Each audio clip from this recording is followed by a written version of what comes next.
We will enjoy one poem named Meadow Surprises. Now, the word itself says Meadow Surprises.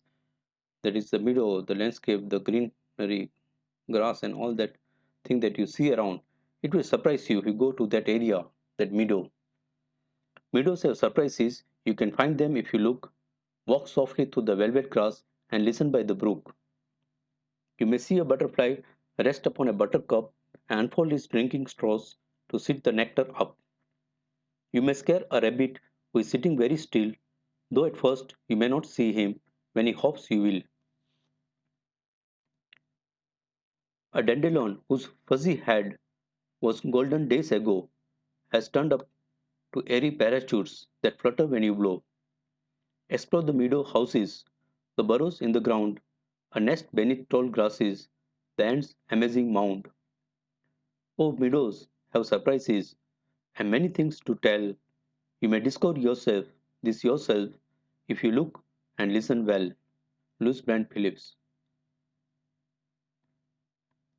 So if you have a look at this poem, you will find that there is a rhyming scheme.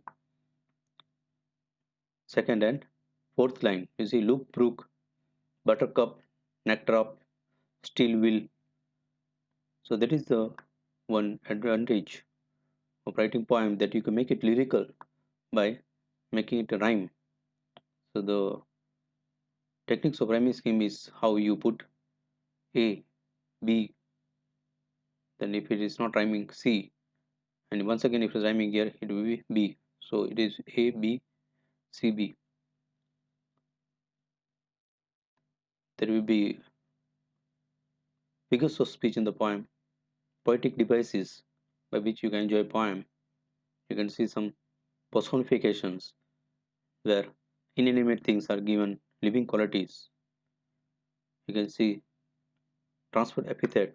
You can see apostrophe where there is address there. They are being addressed. So being a low class, let's not go into the technicalities and just enjoy the poem as far as thematic is concerned. Meadow have surprises. You can find them if you look.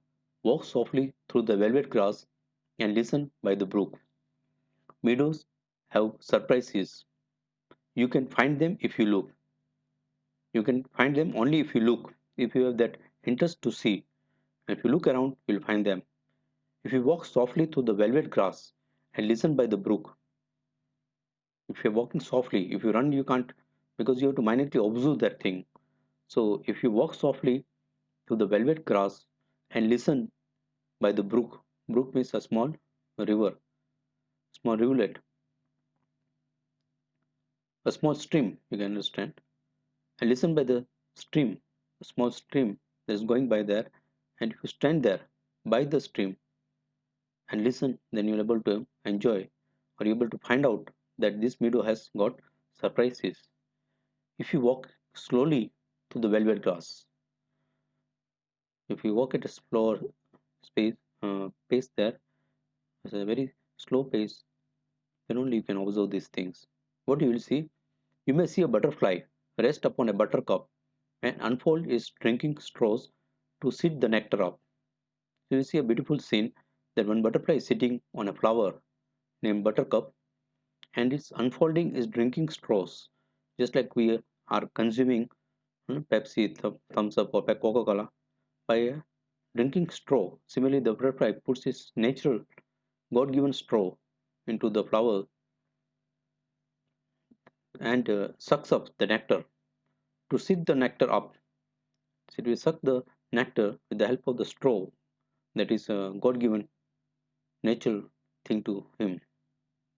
So you may see a butterfly rest upon a buttercup. Now this flower, buttercup is said to be a poisonous flower to cattle and human beings also.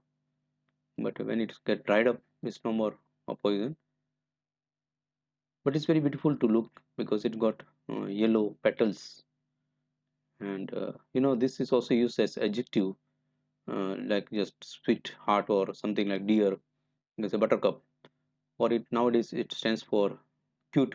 If somebody is looking cute, we can say he's a buttercup. She's a buttercup.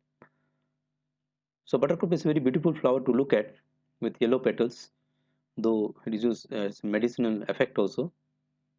Uh, Scientific name is something like Ranunculus. Okay, it is of that species. Come back to our thing. So here we find that this butterfly is sitting on this beautiful flower, which has got scientific medicinal effect as well as good to look at. So it puts a straw and drinks up the nectar from it. It's enjoying that nectar from this buttercup flower. If you stand by and if you gradually walk, then only you'll be able to see this scene. Butterfly sucking up nectar from buttercup. Now let's see the third stanza. You may scare a rabbit who is sitting very still, though at first you may not see him. When he hops, you will. Then you go further, you'll find that the rabbit is sitting still, without any movement, as if it is a picture. Though at first you may not see him, so there is no movement, you'll not notice him. But after some time, it will hop. Let's jump, little jump, smaller jumps. It's called hop. So when it will hop, you will notice that there is a rabbit there. You may scare him. You may scare a rabbit who is sitting very still, though at first you may not notice him, you may not see him, and when he hops, you will. So rabbit sitting there, and because you have gone there nearby him, so that it jumps, and then you will notice there is a rabbit there. As you go further in the meadow, you will find a dandelion whose fuzzy head was golden days ago has turned to airy parachutes that flutter when you blow. Another flower, dandelion. There are white dandelions as well as yellow dandelions. Now, once again, it's a very beautiful flower, dandelion. The scientific name is something like Texacum,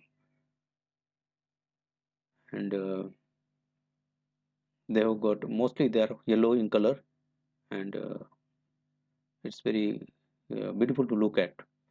So they have got white and yellow species. Our dandelion whose fuzzy head was golden days ago. That means this is a yellow dandelion, and it had got a fuzzy head. What do you mean fuzzy? Fuzzy is blood sort of thing. Dizziness. When you think more, not distinct, not clear. A blood head. So it is not distinct. So it was golden days ago. Whose fuzzy head was golden. Now it has got a fuzzy head. That means it is blood now. The color is blood now. But earlier it was bright.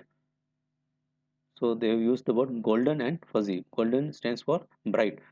So earlier the word this dandelion was much younger and it was much fresh and bright,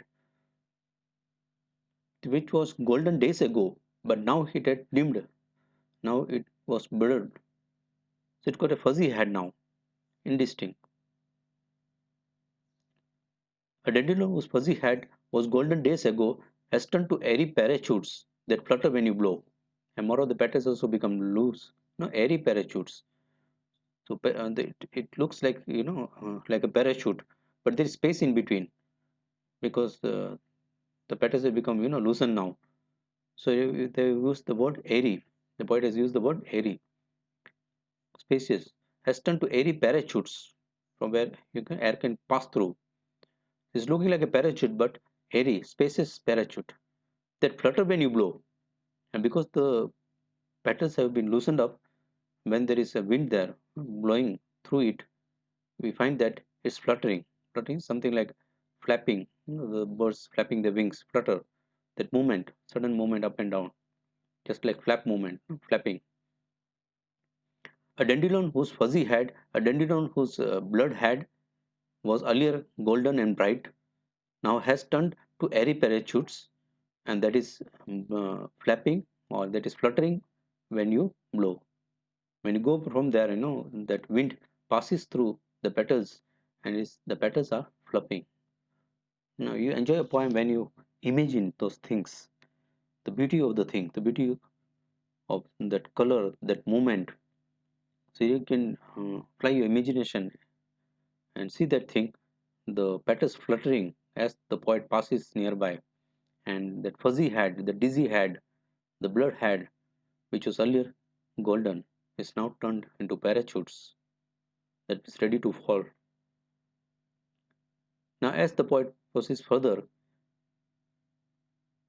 explore the meadow houses, the burrows in the ground, a nest beneath tall grasses, the ant is amazing mound.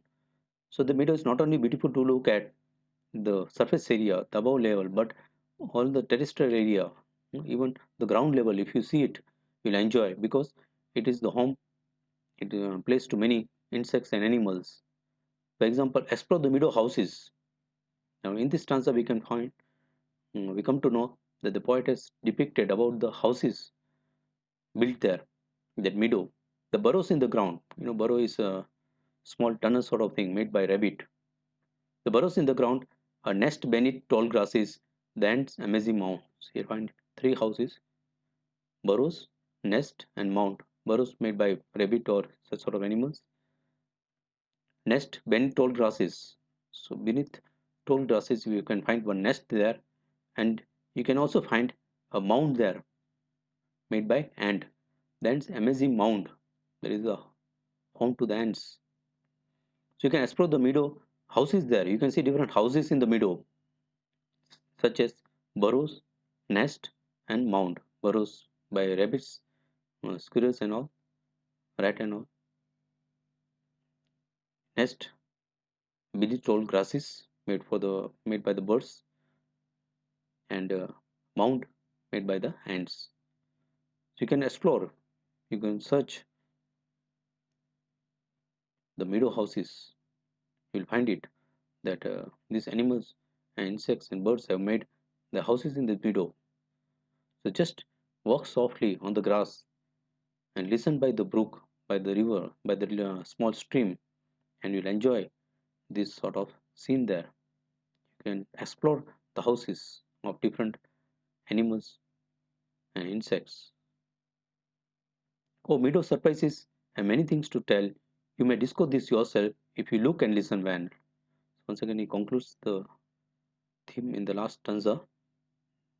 Definitely, meadows have many surprises. These are only some of the examples that the poet has cited. And meadows have surprises and many things to tell. So it conveys many things. You can come to know about the house, you can come to know about their life, you can come to know about their movement. So many things the meadows convey to you when you go there. It discloses many surprises. You come to know the lifestyle of many animals when you go to the meadow. You may discover this yourself if you look and listen well, but provided you should have a good uh, sight to see and listen, and that capacity of listening to this musical sound, their movement. So with this, we finish this poem. Hope you understood it. Thank you.